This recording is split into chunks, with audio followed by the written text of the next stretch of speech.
Eu fiquei muito feliz a gente iniciar nosso bate-papo. Eu acho que esse é um bate-papo, né? Não é uma palestra, que eu pretendo trocar algumas figurinhas com vocês todos que estão assistindo. Porque eu me sinto muito confortável em falar desse assunto. Primeiro porque eu já sentei dos dois lados do balcão. Já fui presidente da entidade aqui da SIC de Garibaldi por 4 anos. Sei bem os desafios de ser presidente de uma entidade. Aliás, estou na diretoria da SIC desde o ano de 2001. Então, me sinto muito confortável em falar desse tema, que é a importância dos departamentos jurídicos, né? Eu vou dividir com vocês uma pequena apresentação que eu fiz para a gente se guiar, porque senão o monólogo é chato, né? Eu não gosto disso, para a gente discutir esse tema. E para falar um pouquinho desse tema aqui, eu acho que eu preciso, no máximo, 4 lâminas, tá? Eu vou mostrar para vocês um cenário que ele é da justiça brasileira, e aí é nesse sentido que a gente vai conversar. Então, vamos lá. Hoje, no Brasil, e eu quero convencer vocês da importância dos departamentos jurídicos com essas 3 lâminas. Hoje, no Brasil, isso é uma publicação do Conselho Nacional de Justiça, existem 77,1 milhões de processos em tramitação no final de dezembro de 2020. Ou seja, no Brasil, hoje, num país com 211 milhões de habitantes, eu tenho 77 milhões de processos em tramitação. Arredondando um pouco o cálculo, fazendo um cálculo de padeiro aqui, eu posso dizer que, no mínimo, 1/3 da população brasileira está litigando. Se eu considerar que cada processo tem uma parte, se eu considerar que cada processo tem 2 partes, eu multiplico esse número por 2, nós temos aí 2/3 da população brasileira em litígio no país. Isso significa que nós temos um país com uma vocação de litigiosidade, ou seja, o brasileiro, e aqui eu não quero entrar nesse mérito, é um povo, um povo que gosta do litígio. Entanto que esse número aí está representado. Então, no universo de 211 milhões do Brasil, eu tenho 77 milhões de processos. Como é que isso está dividido aqui para vocês entenderem? Esses processos tramitam aqui dentro dessa esfera aqui que eu estou passando aqui o mousezinho. Então, nós temos as justiças estaduais, que é a justiça comum, que a gente chama, justiça estadual, justiça federal, e depois nós temos as justiças especializadas. Justiça eleitoral, justiça do trabalho e justiça militar. Todo esse organograma aqui na ponta com o Supremo Tribunal Federal, cujas polêmicas aqui nesse momento eu dispenso comentários. Então a gente imagina que aquele universo de 77 milhões de ações estão tramitando dentro desse universo aqui.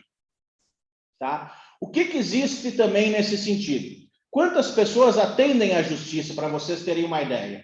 Hoje nós temos um universo de 22.636 magistrados, 18 mil já cargos providos e 4.496 cargos vagos. Ou seja, 77 milhões de processos são julgados por 18.141 magistrados Brasil afora.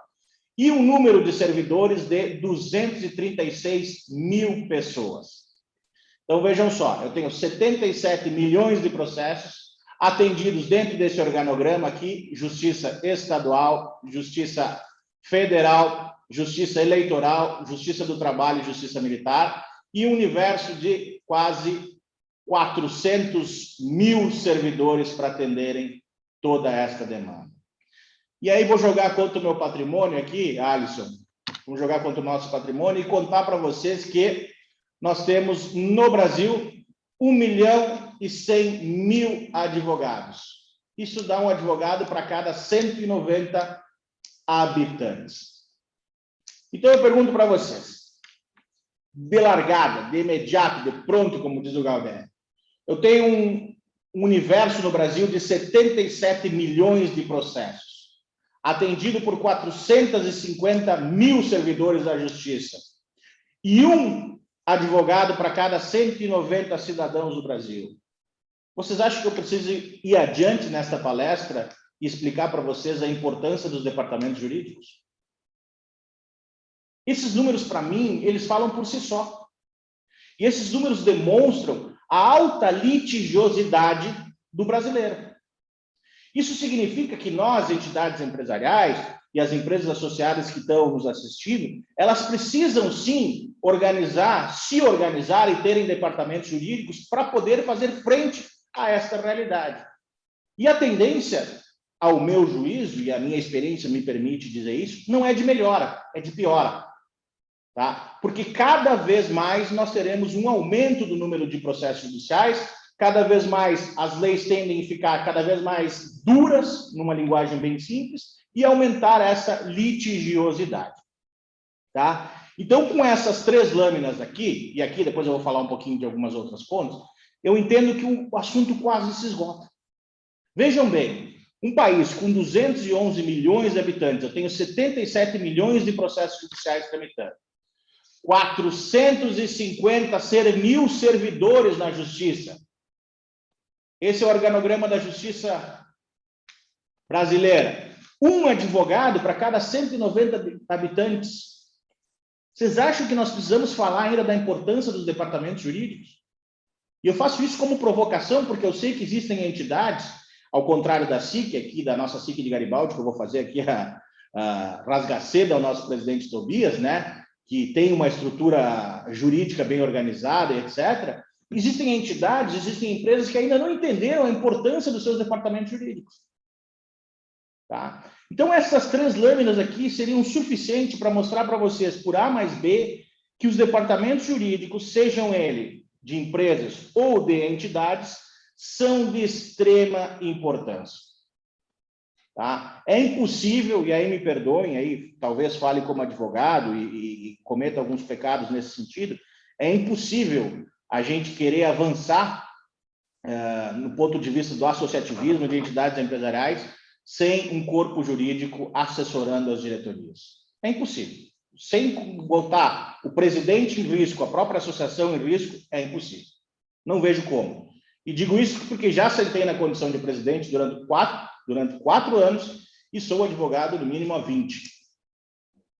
Então, acho bem importante todos nós entendermos a necessidade de termos departamentos jurídicos estruturados, seja ele nas nossas entidades, seja ele nas empresas associadas.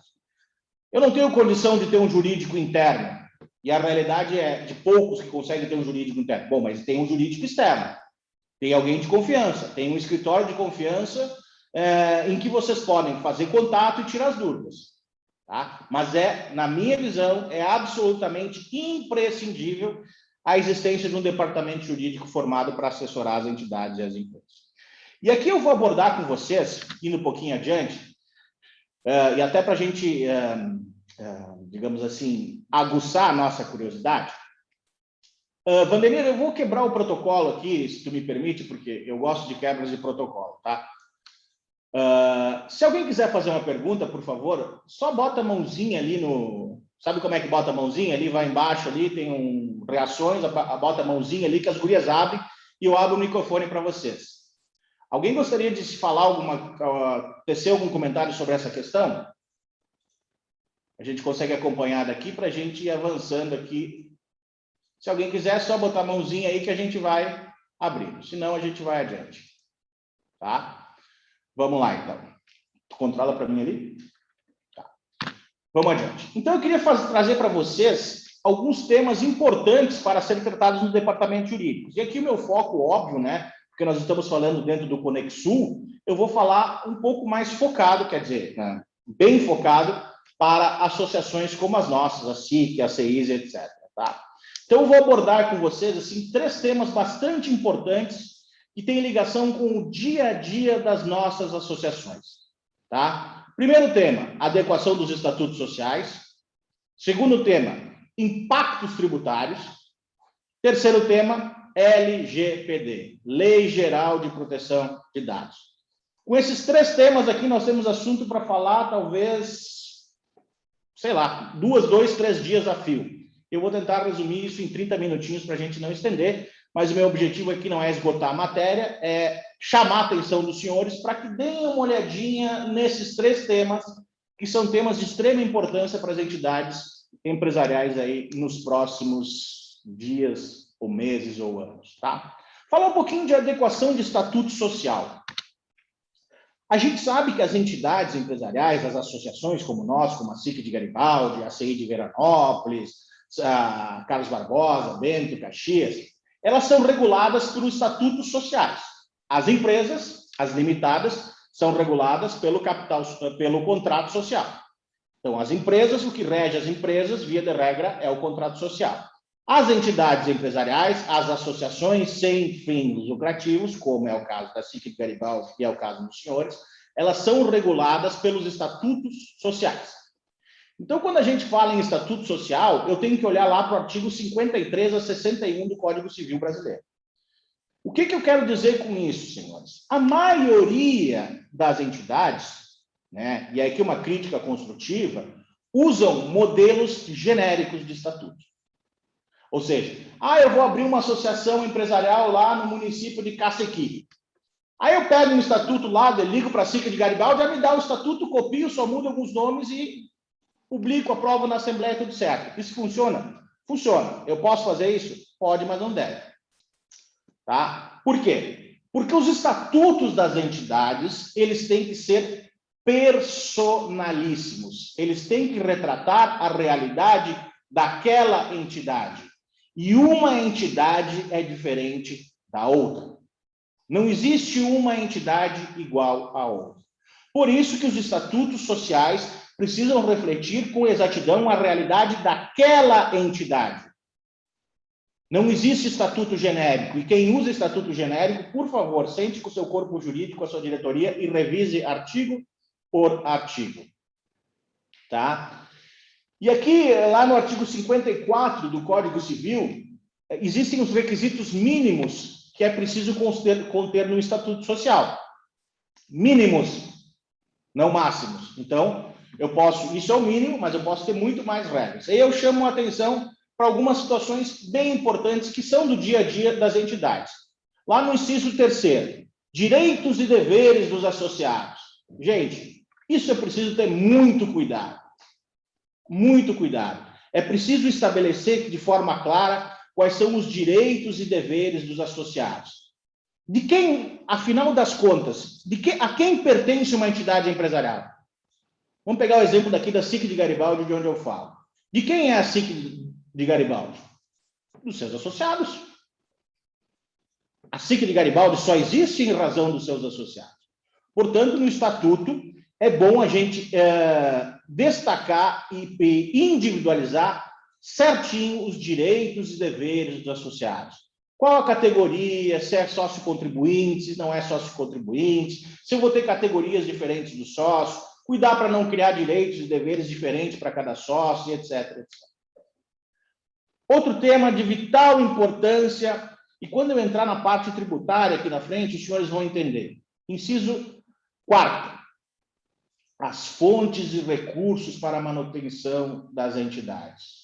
Nesse item, meus amigos, é necessário toda a atenção possível, porque vocês precisam, lá, todo o estatuto tem lá no final do estatuto, lá pelo artigo 50, diz o seguinte, as fontes de receita das entidades são, por favor, descrevam, estabeleçam, listem todas as fontes de receitas da entidade e constem no artigo, e se quiserem copiar a SIC de Garibaldi, é um bom exemplo, viu? Digam lá expressamente no estatuto que todos os recursos serão destinados para que a entidade atinja seu fim social. E depois vocês vão entender por que eu estou falando isso. Tá? Então, assim, não adianta eu pegar um estatuto genérico. Eu tenho que individualizar o meu estatuto. Eu tenho que particularizar o meu estatuto para que ele, dentro da sua redação, dentro do seu corpo, preveja as reais possibilidades, as particularidades da minha associação, principalmente nos direitos e deveres associados, fontes e recursos para a sua manutenção. E mais, inciso 7º, desculpa, a forma de gestão administrativa e de aprovação das respectivas contas. Meus amigos, isso é muito delicado. E nós temos que prestar atenção em todos esses itens. Então, assim, o que eu quero chamar a atenção para vocês, porque esse é o primeiro erro de qualquer entidade empresarial. Estatuto genérico. Pegou o estatuto lá da entidade vizinha e aprovou e tocou. Não vai dar certo. Ali na frente nós teremos problemas. Tá? Então, se eu pudesse dar um conselho para os senhores, é chamar a atenção para este item. Primeiro item, adequação dos estatutos sociais. Revisem seus estatutos, analisem artigo por artigo e tragam o estatuto dentro da realidade das suas associações, da sua entidade. Não existe estatuto genérico. Tá? E aí, por que eu estou dizendo isso? Porque agora eu quero entrar numa questão chamada impactos tributários. Talvez esse seja um dos assuntos mais áridos, tá? Mais difíceis de tratar dentro das associações, tá? Por quê? E aí eu vou dizer uma coisa para vocês que é bastante forte, mas é uma realidade, eu tenho que dizer. Uma associação não é uma empresa. Uma associação não é uma empresa. Uma associação de classe não pode ser tratada como uma empresa. Ela pode ter uma vocação empresarial, ela pode pensar como uma empresa, ela pode se organizar como uma empresa, mas sob o ponto de vista contábil e fiscal, ela não é uma empresa. Por que eu digo isso?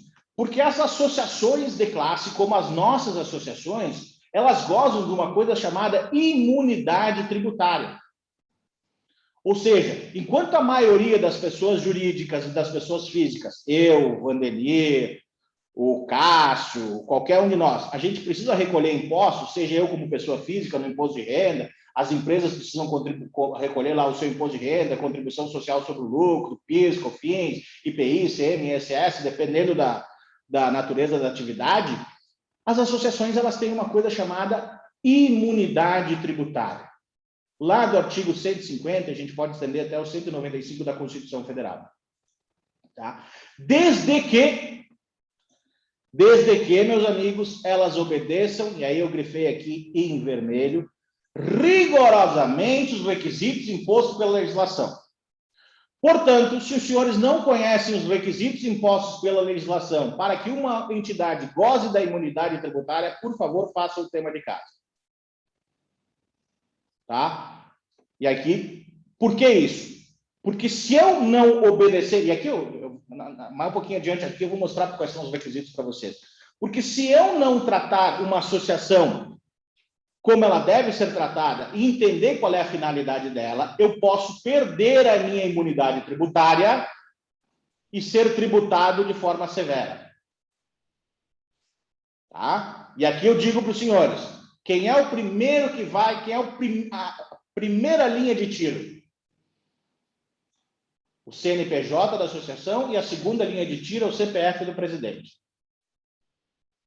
Se vocês pegarem na Receita Federal, vocês vão consultar lá o CNPJ da entidade de vocês, vai lá no QSA, consulta lá que tu vai ver quem é o responsável fiscal sobre aquela entidade. É o presidente. No caso aqui da SIC de Garibaldi, hoje é o Tobias de Biasi. E eu fui durante 4 anos. Então, assim, uma entidade não é uma empresa. Tá? Uma entidade goza de benefícios tributários desde que ela obedeça rigorosamente os requisitos impostos pela legislação. E aqui eu vou falar de cada um deles. Tá? Imposto de renda à pessoa jurídica. Qualquer empresa paga imposto de renda da pessoa jurídica. Qualquer uma. Seja ela no simples, no real ou no presumido. As entidades empresariais, como a nossa, elas têm uma imunidade tributária. Então, as entidades empresariais não pagam imposto de renda. Veja a vantagem, elas não pagam imposto de renda. Tá? Desde que, e aqui no artigo 12 e 15 da Lei 9.532 de 97, nós temos aqui as condições para que ela ganhe essa imunidade. Entre elas, considera entidades sem fins lucrativas a que não apresente superávit em suas contas ou, em caso apresente determinado exercício, destine o referido resultado integralmente à manutenção e ao desenvolvimento de seus objetivos sociais. Lembrem que eu pedi lá antes para no Estatuto Social constar expressamente que o resultado será destinado exclusivamente ao atendimento dos fins sociais? Lembrem que eu pedi para constar isso no Estatuto? É por este motivo.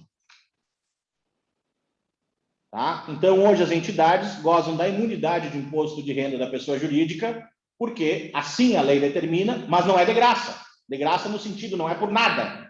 Existe uma legislação que cria algumas hipóteses, e essas hipóteses precisam ser obedecidas pelas entidades. Ah, eu não sabia disso.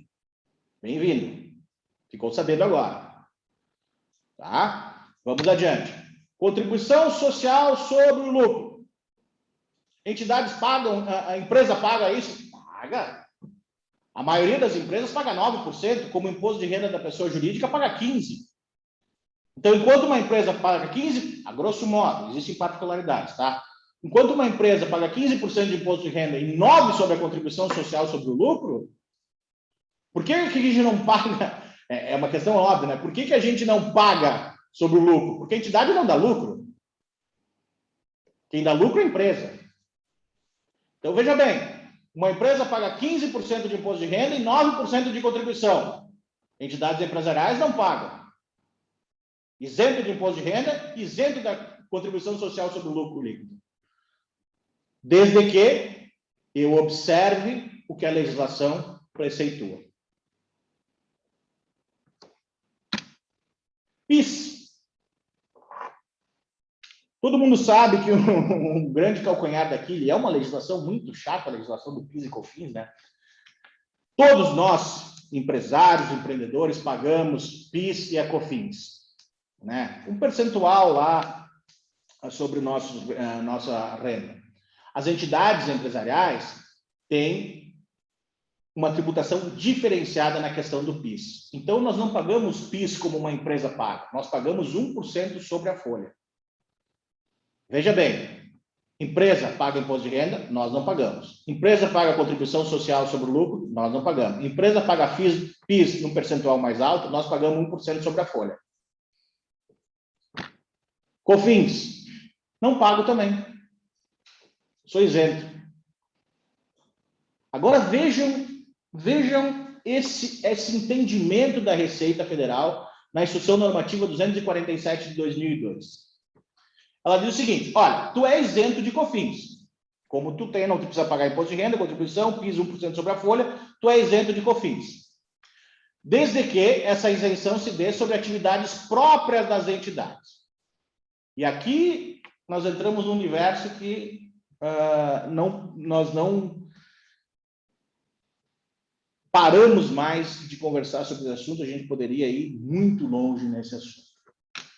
Vamos imaginar o seguinte, meus amigos. O que é atividade própria de uma entidade empresarial? Como essa questão era bastante duvidosa, a Receita Federal disse: deixa que eu resolvo isso para vocês. Eu vou emitir uma instrução normativa, a 243 de 2002, e vou dizer para vocês o que é atividade própria. E ela diz o seguinte no parágrafo 2º do artigo 47. Considera-se receitas derivadas das entidades próprias somente aquelas decorrentes de contribuições, doações, anuidades ou mensalidades fixadas por lei, assembleia ou estatutos, recebidas de associados ou mantenedores, sem caráter contraprestacional direto, destinado ao seu custeio e ao desenvolvimento de seus objetivos sociais.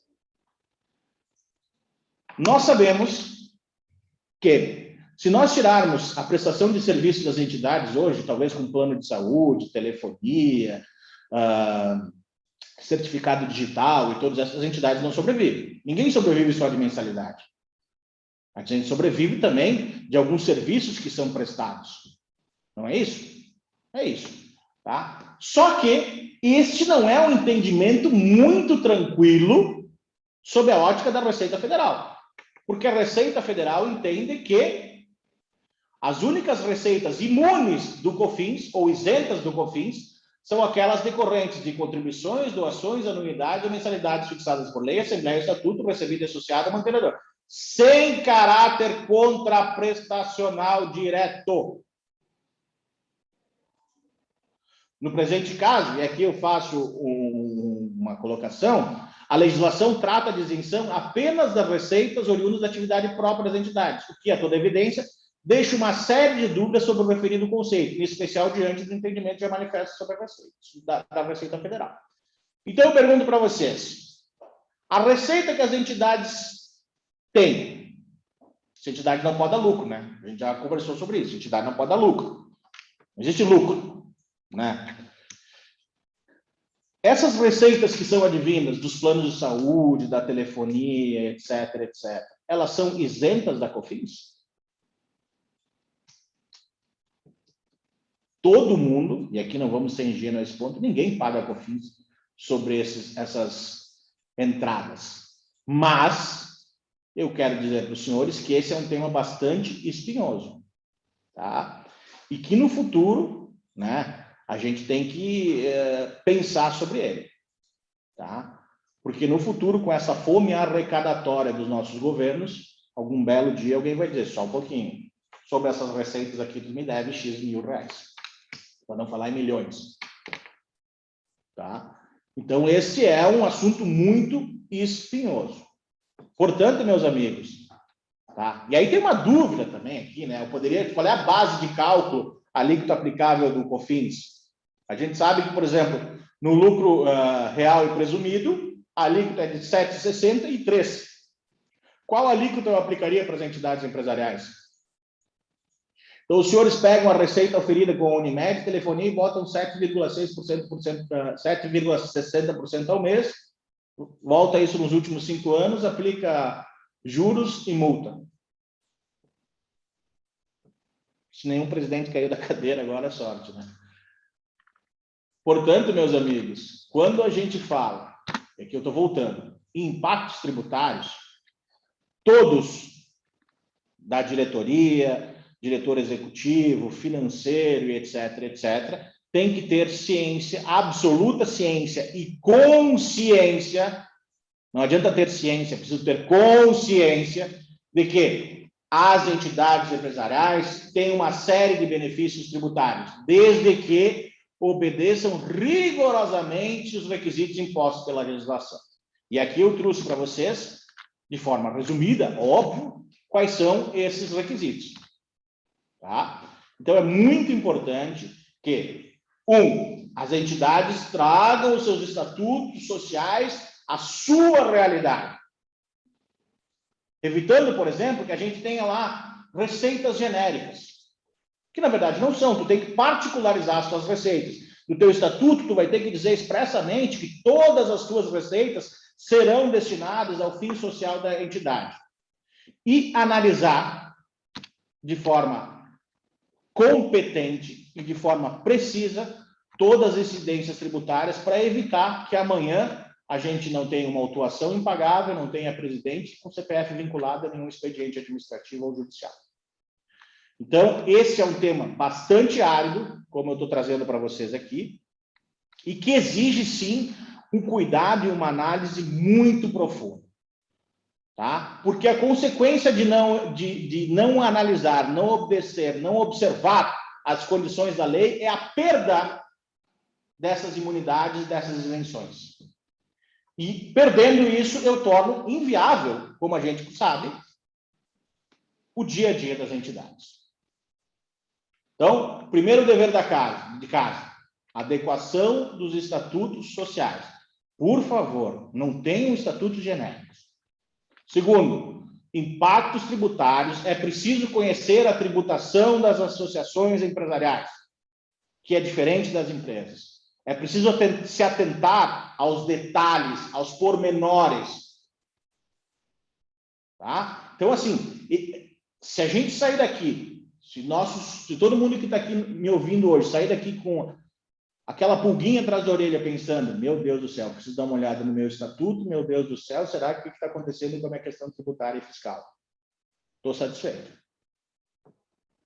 Tá? Esses são temas bastante áridos, tá? Bastante complexos e que exigem muito cuidado, muito cuidado. Senhores, alguma pergunta sobre esse assunto aqui? Alguém quer fazer alguma colocação aqui? Pode fazer, só abrir o microfone e manda bala aí que a gente vai tentando responder. Antes que eu passe para o último tema, que é LGPD, e também é bastante complicadinho. Alguém quer falar alguma coisa sobre essa questão tributária, os estatutos, alguma coisa nesse sentido?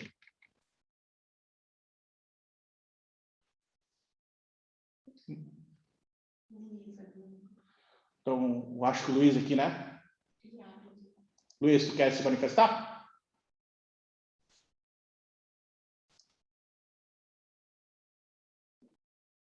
Não.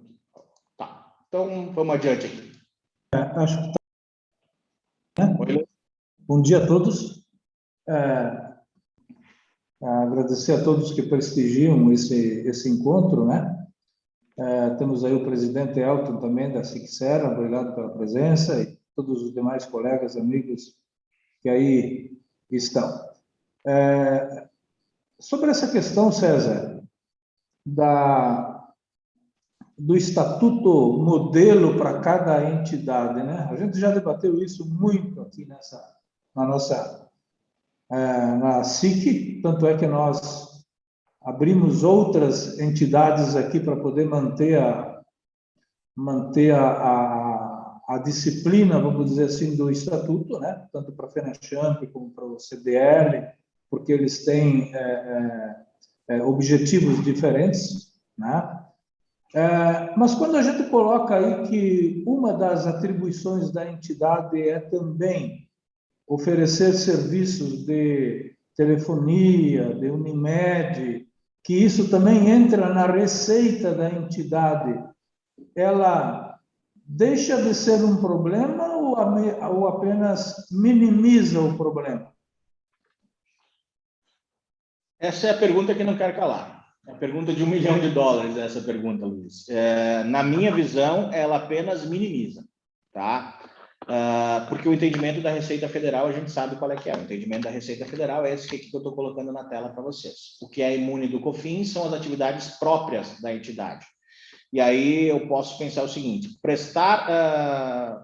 intermediar, digamos assim, planos de saúde é uma atividade própria da entidade. Se tu perguntar para a Unimed vai dizer, não, quem tem que fazer isso sou eu. Né? Então, assim, o que eu aconselho? Entre ter e não ter isso no estatuto, tenha, porque aí nos dá a possibilidade de uma eventual discussão futura, dizer, não, só um pouquinho, isso aqui está a minha finalidade é esta também, a minha receita é esta também. Só que a diferença é que eu uso toda essa receita oferida com essa atividade para atingir meus objetivos sociais. Eu presto cursos de forma gratuita, eu amplio o meu auditório, etc, etc. Então, assim, resolve o problema? Na minha visão, e esta é a visão do César, não resolve, minimiza. Agora, quem não tem sequer isso previsto no seu estatuto, me parece que nós estamos com problema. Então, eu gostaria de pedir para que as pessoas dessem uma revisadinha nessa situação. A gente já discutiu isso em inúmeras oportunidades aqui com outros encontros, com entidades estaduais e outras entidades, mas é preciso prestar atenção nisso, porque, segundo a Receita Federal, a COFINS incide apenas sobre atividades próprias da entidade. É possível discutir judicialmente, não tenho dúvida. Se constar no estatuto, possivelmente a gente obtenha êxito nas nossas brigas jurídicas, nossas teses jurídicas, mas é necessário observar isso, tá? É necessário, eu quero chamar essa atenção. Então, Luiz, respondendo de forma objetiva a tua pergunta, eu acho que não resolve, mas minimiza consideravelmente. Entre ter e não ter, eu teria 100%, eu te diria 100% para ter. Perfeito. Alguém mais quer fazer uma colocação sobre esse tema?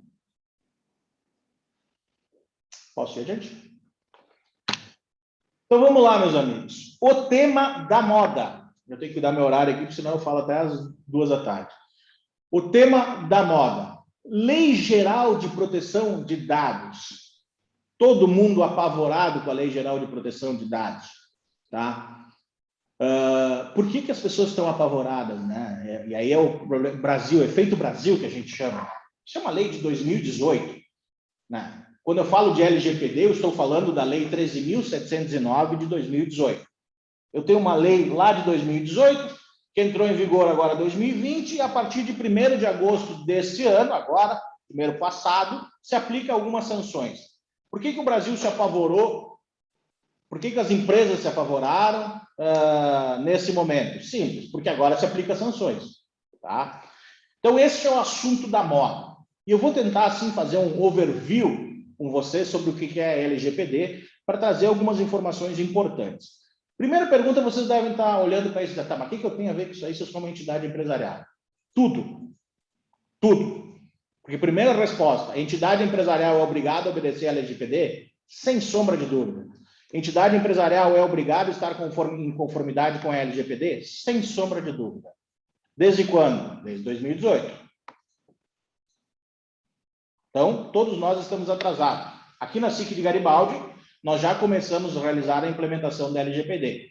É um processo complexo, senhores, isso não dá para comprar no supermercado, tá? Porque o que a LGPD pede? Que se institua dentro das organizações, sejam elas públicas ou privadas, ou entidades como a nossa, um programa em governança de privacidade. Ou seja, eu tenho que criar dentro da nossa organização um programa de governança em privacidade. Eu tenho que ter regras claras sobre como os dados pessoais são tratados dentro da entidade. Como foi publicado o Código de Defesa do Consumidor, há um tempo atrás, que regulava as relações de consumo, foi publicada agora a LGPD, Lei Geral de Proteção de Dados, que visa, em síntese, proteger os dados pessoais de todos nós. Por quê? Vivemos tempos modernos, tá? E um grande ativo de mercado hoje são os dados pessoais.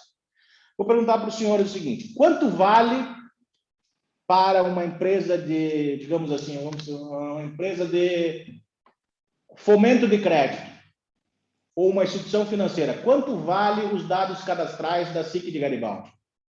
O nome dos diretores das empresas, o WhatsApp e o e-mail de cada um. Quanto vale isso? Vale dinheiro. E bastante, né? Quanto vale isso para mim, que sou um escritório de advocacia? Quanto é que vale o telefone e o e-mail de todos os diretores das empresas? Para mim é um ativo imprescindível, porque eu posso fazer contato com eles, oferecer serviço, etc, etc. Então, a Lei Geral de Proteção de Dados veio justamente para regular, para proteger os dados de todos nós. Então, a Lei Geral de Proteção de Dados, ela veio para proteger os dados das pessoas físicas, e não jurídicas. Então, a LGPD protege os dados das pessoas físicas. E todos nós, entidades, lidamos diariamente com os dados de pessoas físicas. Porque nós temos aqui o nome do diretor da empresa, o nome do CEO, o nome do administrativo, o CPF dele, o WhatsApp, o e-mail dele, são todos dados pessoais, que todos estão protegidos pela LGPD. Ah, mas eu não tenho isso, eu só tenho pessoa física. Tem sim. Só tem pessoa jurídica. Tu tem pessoa física também, porque tu trata os dados dos teus colaboradores. Quem trabalha com Unimed, inclusive, pode trabalhar com dados sensíveis. Tá? Então, meus amigos, o que eu quero dizer para vocês, nesse pequeno overview, e eu vou adiantando um pouquinho aqui, é que todos nós, inclusive entidades empresariais, empresas públicas e privadas, estamos atrasados em implementar a LGPD. Digo para os senhores, uma implementação básica de LGPD não acontece em menos de 6 meses. Tá? Então, todos nós, para quem não começou a tratar com esse tema, chama seu jurídico, chama sua diretoria e diga: gente, o que nós vamos fazer com a LGPD? E comecem a implementar a LGPD dentro das suas associações.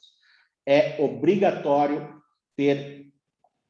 estar em conformidade com a Lei 13.709 de 2018, as entidades empresariais também. Tá? Aqui eu tenho essa pequena imagem que eu acho que é bem interessante, né? Olha só, vou ler com vocês. E aqui, quando eu digo minha empresa, eu posso dizer aqui minha entidade. A minha entidade precisa se adequar à LGPD? Sim. Caso houver qualquer tipo de dado pessoal, informação de pessoa física, clientes, colaboradores, terceiros, precisa observar a LGPD. Então, meus amigos, a resposta é sim. Nós, associações de classe, associações empresariais, precisamos observar a LGPD e nos adequar à LGPD. E adequar a LGPD não é tão fácil quanto se imagina. Tá? Não é complicado, mas exige trabalho. Tá? Porque um dos pontos mais difíceis da adequação da LGPD se chama data mapping ou mapeamento de dados, ou inventário de dados. Aí os mais americanizados vão falar em data flow, data analytics, mas a gente vai falar em inventário de dados. Tá? O que é inventário de dados? Eu vou ter que olhar para a minha organização e criar um fluxo de todos os dados pessoais que transitam dentro dessa entidade. Por exemplo, Quando entra uma ficha de um novo associado, essa ficha, como é que ela entra? Ela entra de forma física. Quando ela entra de forma física, ela é digitalizada. Se ela é digitalizada, ela é posta naquele servidor. Aquele servidor, quem tem acesso àquele servidor é esta máquina, etc, etc. Então, assim, sejam dados físicos ou eletrônicos, eu tenho que ter um fluxograma de como os dados circulam dentro das empresas ou dessas instituições como a nossa. E este é um procedimento extremamente complexo, porque vai exigir, além de conhecimento jurídico, aliás, nesse processo jurídico é o menos interessa, exige um conhecimento muito largo do TI, tá? Do pessoal que conhece a realidade dos dados e sabe como funciona o fluxo de dados dentro da entidade. Então, quando eu falo em implementar a LGPD, um dos passos mais demorados e mais detalhados se chama mapeamento de dados, que é mapear todo o fluxo de dados pessoais dentro dessa entidade, dentro dessa organização. Mapear significa colocar no papel. Por exemplo, quando eu vou fazer uma campanha promocional, vou divulgar uma palestra, eu busco esses dados aonde, esses dados são colocados de que forma, eles vão sair pela internet, vão sair pelo WhatsApp, tudo isso tem que estar mapeado. Tá? Então, esse é um momento muito importante quando a gente fala em adequação da LGPD. Vamos lá, a segunda imagem aqui. Alguém vai fiscalizar isso? Sim. Foi criada a Autoridade Nacional de Proteção de Dados, a ANPD, além de órgãos como o Ministério Público, PROCON e outros titulares de dados, pessoas físicas. Então, assim, quem é que vai fiscalizar se eu estou ou não adequado à LGPD? Em primeiro lugar, a ANPD. Como nós temos a ANS, a ANEL, a Anatel, agora nós temos a ANPD, Autoridade Nacional de Proteção de Dados. Além dela, quem é que pode fiscalizar? Ministério Público, PROCON e os próprios titulares. Vamos pegar um exemplo aqui que pode acontecer, é difícil, mas pode acontecer. Se nós tivermos uma invasão hacker numa entidade empresarial, isso não pode acontecer? Pode. O Tribunal de Justiça do Estado do Rio Grande do Sul, até ontem, nós não tínhamos acesso aos dados do processo, porque o Tribunal de Justiça do Estado do Rio Grande do Sul tinha sido hackeado. Né?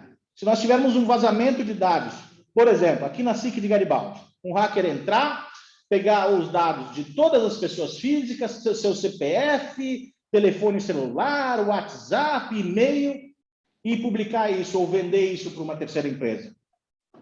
Posso me incomodar? Não tenho dúvida alguma que tu está com um problema de 10ª categoria. Que tu vai responder para a NPD, né, que pode aplicar, depois eu vou falar com você sobre isso, sanções altíssimas, como PROCON, Ministério Público, sindicato, ações individuais. Aí é uma Babilônia sem tamanho. Tá? Então, assim, quem fiscaliza isso? A NPD, ordinariamente, e outros órgãos. Tá? Vamos aqui no rosinho. Posso sofrer multas e processos se não cumprir a lei? Sim, acabei de falar. Multas e outras sanções significativas poderão ser aplicadas pela LNPD, além de responsabilidade civil das empresas em caso de incidente com dados pessoais. Ou seja, além de eu ter que me explicar para a NPD, Ministério Público, PROCON, uma série de órgãos, a pessoa que se sentir lesada pela venda dos seus dados, pela exposição dos seus dados, ela pode processar a entidade. Tá? E se nós não tivermos um programa em governança e privacidade, se nós não tivermos em conformidade com a LGPD, a possibilidade de perder essa ação é altíssima. Alguém pode prestar esse serviço para a minha empresa?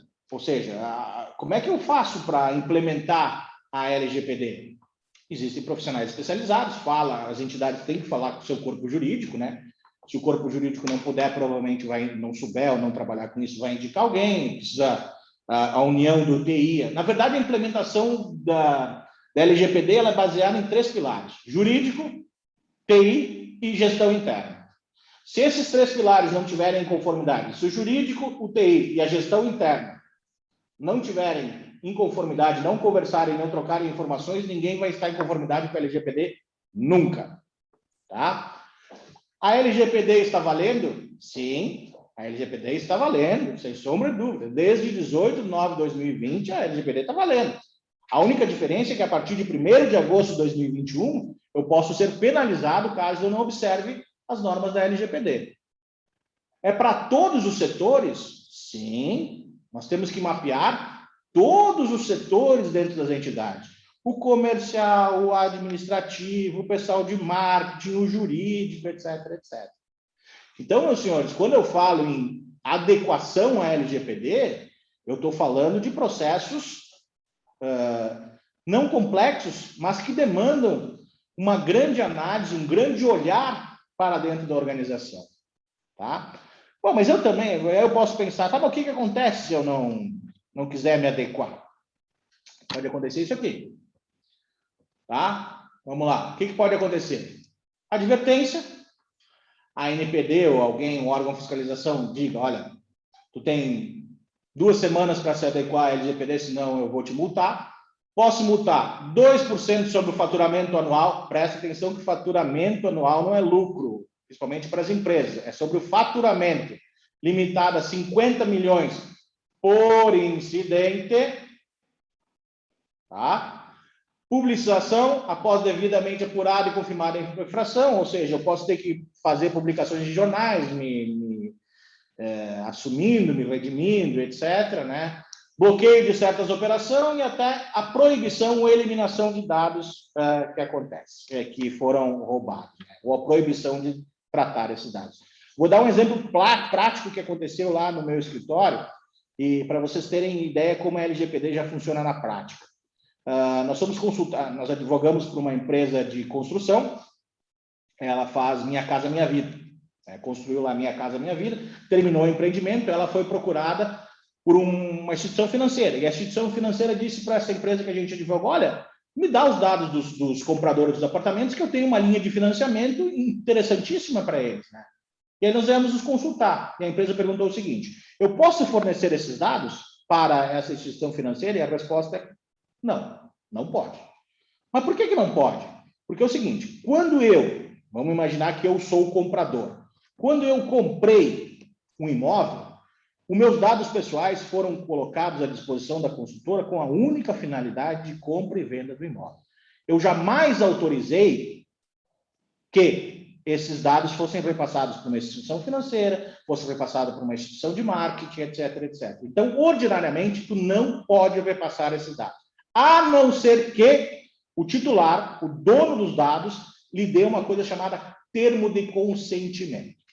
Então, nesse caso, a resposta para a empresa foi não, tu não pode passar, a não ser que tu chame um por um dos compradores e diga, posso passar teu dado para a instituição financeira X com a finalidade de eles te oferecerem linhas de crédito? Posso. Então, assina aqui o termo de consentimento. Este é o espírito da LGPD. A LGPD veio para proteger os dados de todos nós. Tá? Então, quem trata dados pessoais? E todos nós tratamos dados pessoais. Eu, no meu escritório de advocacia, trato. Aqui na SIC de Garibaldi, a gente trata dados pessoais. Todas as empresas tratam dados pessoais, porque, no mínimo, elas têm a ficha cadastral dos seus funcionários, com RG, CPF, filiação, etc, etc. Imagina um laboratório. Imagina uma própria entidade empresarial que tem seus funcionários envolvidos com Covid, que transita aqui dentro testados médicos, dizendo que a pessoa teve com Covid. Isso são dados sensíveis, extremamente protegidos pela lei. Então, meus amigos, assim, lê do engano, tá? Quem acha que entidades empresariais não precisam se adequar à LGPD. Ordinariamente, até um condomínio precisa estar adequado à LGPD. Se eu pegar um condomínio, por exemplo, um condomínio de um prédio comercial, que lá embaixo recebe correspondência, que o protocolo o documento, que trabalha com imagens de câmera de segurança, vocês não tenham dúvida alguma que esse condomínio precisa estar adequado à LGPD. Bom, aí vem a pergunta, tá, mas a ANPD vai me visitar? Não sei, até acho que não. Mas se tu sofrer um incidente, e cada vez ele é mais corriqueiro, a exemplo do que aconteceu no Tribunal de Justiça do Estado do Rio Grande do Sul, isso pode acontecer.